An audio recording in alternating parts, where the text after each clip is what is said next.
नमस्कार दोस्तों, education trip में मैं नीतीश कुमार आपका स्वागत करता हूं।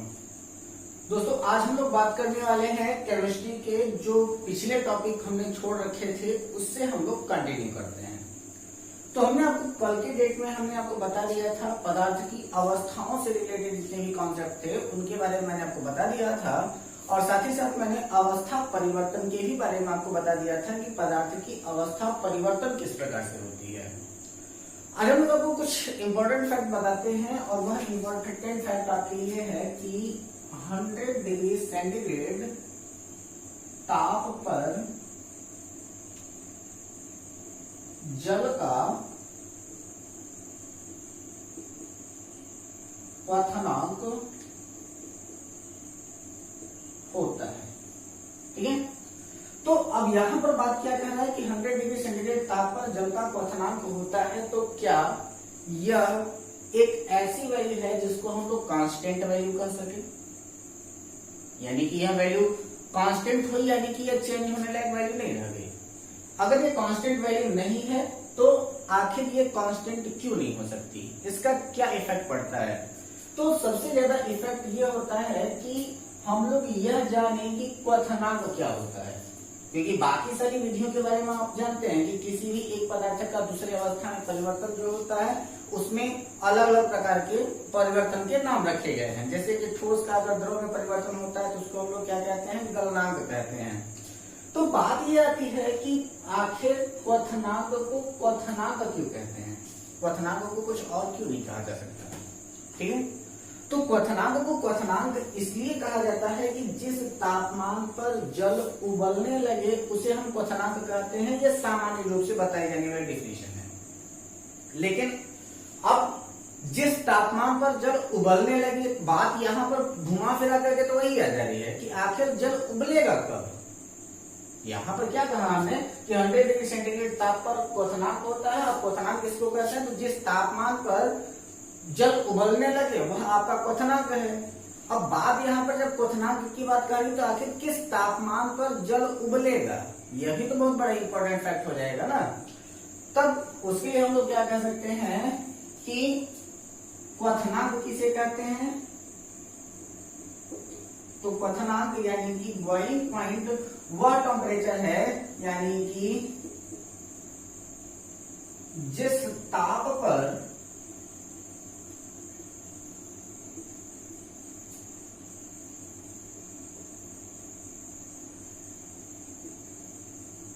वाष्प दाब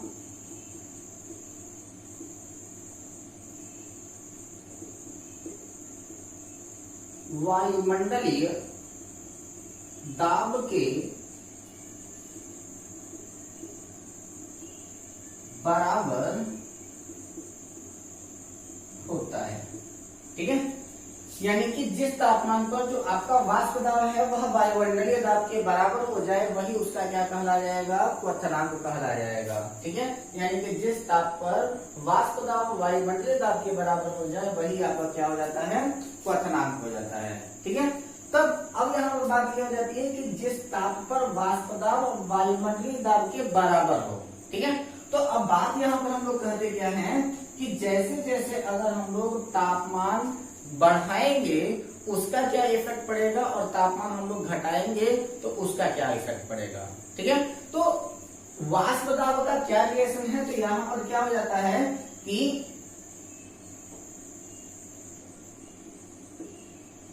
यदि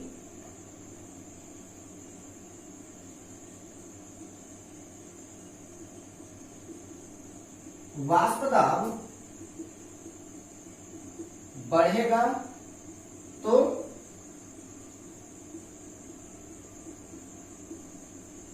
वायुमंडलीय दाब बढ़ेगा, और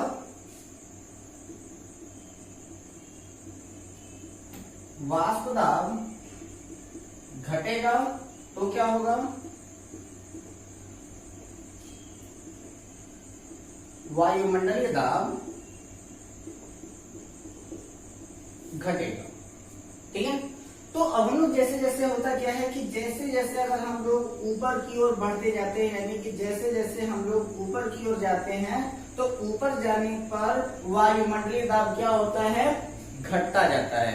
ठीक है, यानी कि हम लोग इसके लिए फैक्ट क्या लिखेंगे कि पहाड़ों पर जाने पर वायुमंडलीय दाब का मान घटेगा कि बढ़ेगा, घटेगा। ठीक है, तो यहाँ पर हम लोग क्या कहेंगे कि पहाड़ों पर जाने पर वायुमंडलीय दाब का मान घट जाता है। तो पहाड़ों पर वायुमंडलीय दाब का मान घट जाता है, इसलिए कम ताप पर ही वाष्प दाब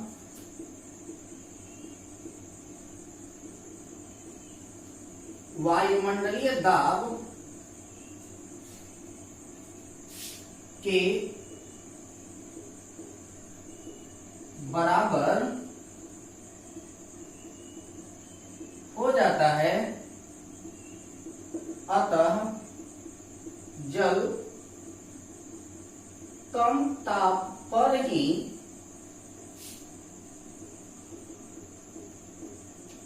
उबलने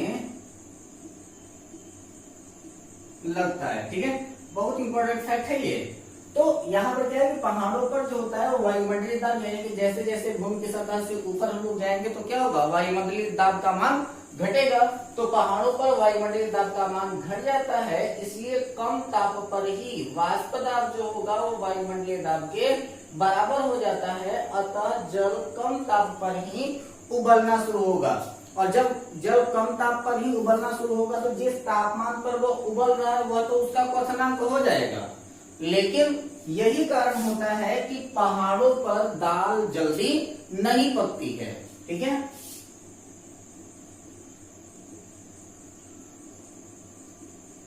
यही कारण है कि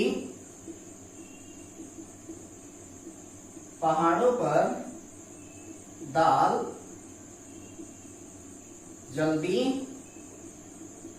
नहीं पकती।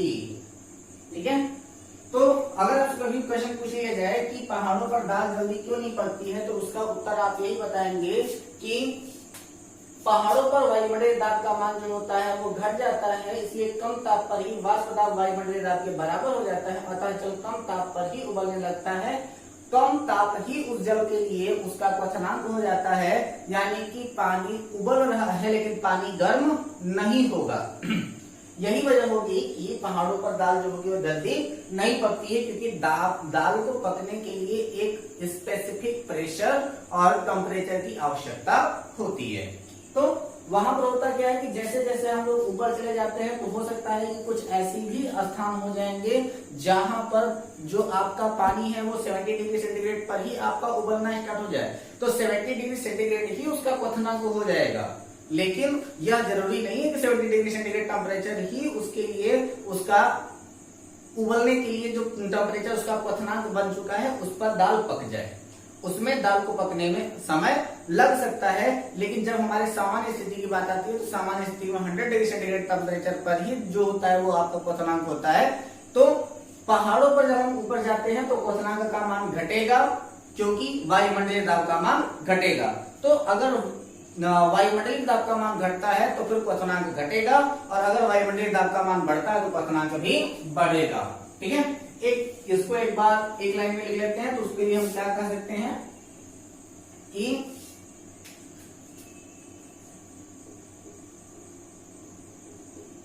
वायुमंडलीय दाब बढ़ेगा तो क्वथनांक बढ़ेगा, और वायुमंडलीय दाब घटेगा तो क्वथनांक घटेगा। ठीक है, ये बिल्कुल इंपॉर्टेंट फैक्ट है, बहुत आसान फैक्ट भी है। ये तो एक बात हो गई।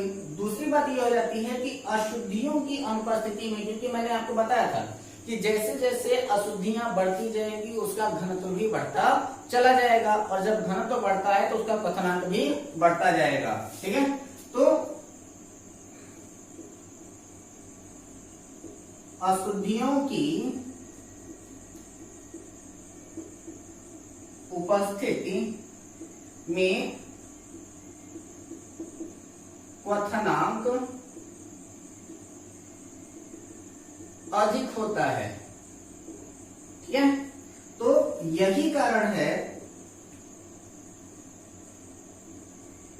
कि समुद्री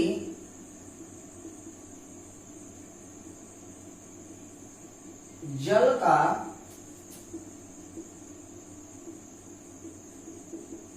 क्वथनांक अधिक होता है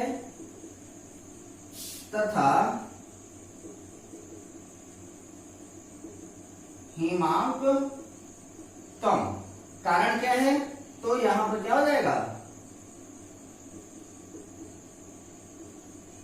अशुद्धियों की उपस्थिति में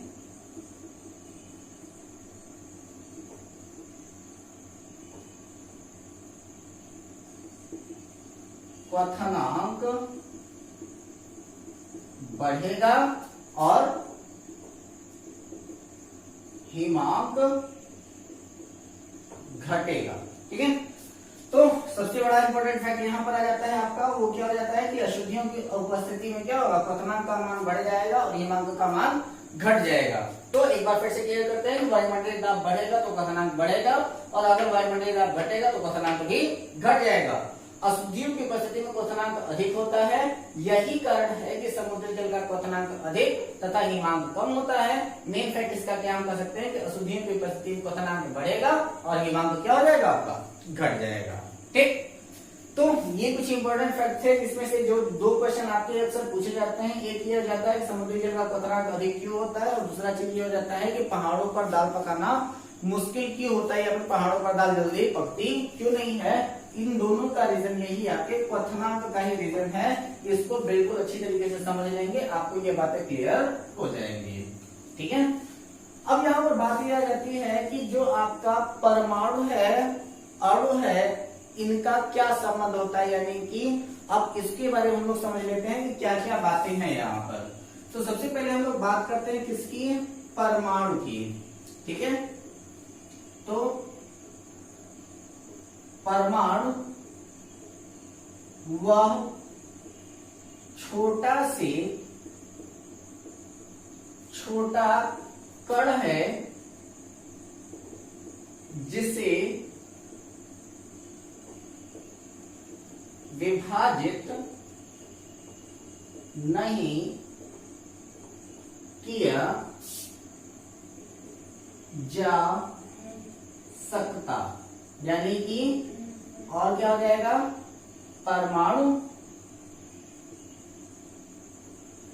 अविभाज्य है, यानी कि परमाणु को बांटा जाना संभव नहीं है, यानी कि परमाणु आपका क्या हो जाता है, अविभाज्य हो जाता है, यानी कि बांटने योग्य नहीं होता है। जैसे कि अगर हम इसका एग्जांपल ले लें तो आपका hydrogen, helium, lithium, beryllium, boron, carbon, nitrogen, oxygen, fluorine, neon, etc, ये सब के सब क्या है, आपके परमाणु हैं, क्योंकि इन सभी को वर्तमान समय में तोड़ा जाना संभव नहीं होता। ठीक है, इसके बाद होता है क्या कि परमाणु के बाद बात हम लोग करते हैं किसकी, अणु की। तो हम लोग क्या कहते हैं कि दो या दो से अधिक परमाणु के जुड़ने पर अणु का निर्माण होता है। ठीक है, यानी कि जब दो या दो से अधिक परमाणु आपस में जुड़ जाते हैं तो वह क्या बनाते हैं, अणु बनाते हैं। यानी कि परमाणु का मतलब होता है आपका एटम और अणु का मतलब होता है आपका मॉलिक्यूल। ठीक है।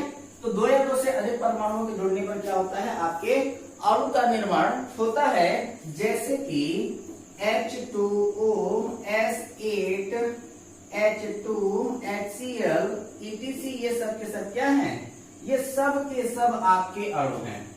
अब यहाँ पर जो आपके अणु होते हैं, इन अणुओं को हम लोग क्या करते हैं, दो भागों में बांट देते हैं, जिनको हम लोग कहते हैं तत्व के अणु, और दूसरे को हम लोग कह देते हैं यौगिक के अणु। यानी कि इनको दो भागों में बांटेंगे। कौन कौन सा हो जाएगा आपका, पहला हो जाएगा तत्व के अणु और दूसरा हो जाएगा यौगिक के अणु, ठीक है। यानी कि molecules of element and molecules of compound,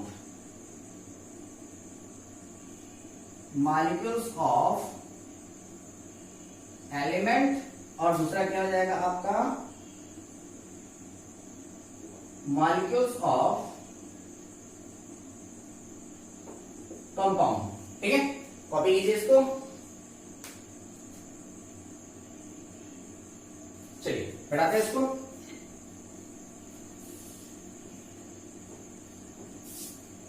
तो अब यहां पर बात किया जाती है कि आपके तत्व के अणु कौन से हैं और आपके यौगिक के अणु कौन से हैं, ठीक है। तो सबसे पहले हम लोग क्या लिखते हैं, तत्व के अणु, यानी कि molecules of element, molecules of element. अब डिफरेंस क्या है मॉलिक्यूल्स ऑफ एलिमेंट और मॉलिक्यूल्स ऑफ कंपाउंड में, तो बिल्कुल कोई दिक्कत नहीं है इसमें। तो हम बिल्कुल इसमें लिखते क्या है, दो या दो से अधिक समान प्रकार के परमाणु के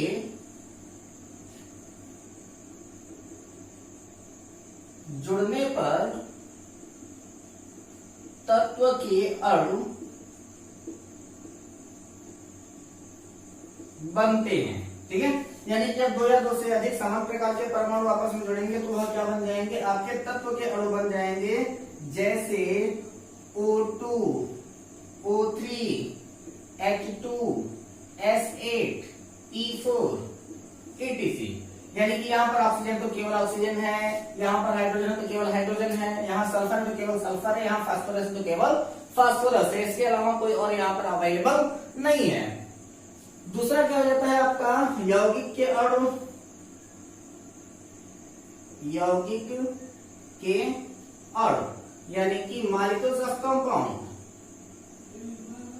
मॉलिक्यूल्स ऑफ कंपाउंड। तो अब ये आपका मॉलिक्यूल्स ऑफ कंपाउंड क्या हो जाएगा, दो या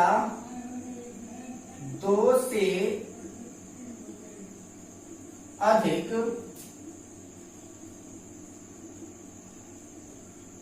भिन्न प्रकार के परमाणु के जुड़ने पर, ठीक है। तो हम लोग क्या देखते हैं कि दो या दो से अधिक भिन्न प्रकार के परमाणु के जुड़ने पर क्या बनता है, वह आपके यौगिक के अणु बनते हैं, ठीक है। तो दो या दो से अधिक भिन्न प्रकार के परमाणु के जुड़ने पर क्या हो जाता है, आपके यौगिक के अणु बनते हैं। जैसे यहाँ पर हम लोग लिख लें HCl, H2O, H2SO4, NH4Cl, etc। ये सब के सब क्या है, आपके यौगिक के अणु कहे जाते हैं। यानी कि यहाँ पर क्या है, हाइड्रोजन और क्लोरीन दोनों है, यहाँ हाइड्रोजन ऑक्सीजन दोनों है, यहाँ पर हाइड्रोजन सल्फर ऑक्सीजन है, यहाँ पर नाइट्रोजन हाइड्रोजन और क्लोरीन है। तो यहाँ पर दो या दो से अधिक भिन्न प्रकार के परमाणु जब आपस में जुड़ेंगे तो वो आपके क्या कहे जाते हैं, यौगिक कहे जाते हैं, ठीक। तो ये तो आपका क्लियर हो जाता है कि आपके जो आप तत्व के अणु है या फिर जो आपके यौगिक के अणु है वो क्या क्या होते हैं, उनको हम लोग किस प्रकार से डिफरेंशिएट कर सकते हैं, ठीक। तो अब यहाँ पर हम लोग क्या कहते हैं कि जब आपके तत्व के अणु और यौगिक के अणु क्लियर हो जाए तब हम लोग बात करना शुरू कर देते हैं आपके मिक्सचर यानी कि मिश्रण के बारे में, ठीक है। तो अब लोग बात करते हैं किसके बारे में, तो वो हो जाता है आपका मिश्रण यानी कि मिक्सचर, ठीक है। अब मिक्सचर क्या है, तो इसको हम लोग क्या कहते हैं कि दो या 2 से अधिक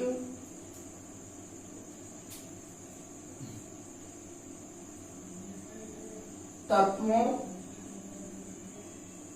या यौगिकों के मिलने से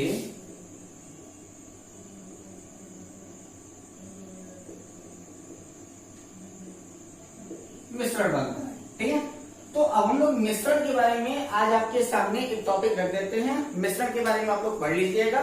अगले वीडियो में हम लोग मिश्रण के बारे में जो आपके समांगी मिश्रण है, विषमांगी मिश्रण है, उनके आधार पर बेलन का किस प्रकार से कंपोजिशन बनता है या फिर जो आपका बेलन है वह कैसे बनता है, इसके बारे में हम लोग बात करेंगे अपने अगले वीडियो में। तब तक बने रहे हमारे साथ, अपना और अपनों का ख्याल रखें। यदि हमारी यह वीडियो आपको पसंद आई हो तो इस वीडियो को लाइक करें तथा अपनी राय हमारे कमेंट बॉक्स में दें। यदि हमारे चैनल पर नए हैं तो चैनल को सब्सक्राइब करें तथा ज्यादा से ज्यादा लोगों को शेयर करें। अपना ख्याल रखें। धन्यवाद।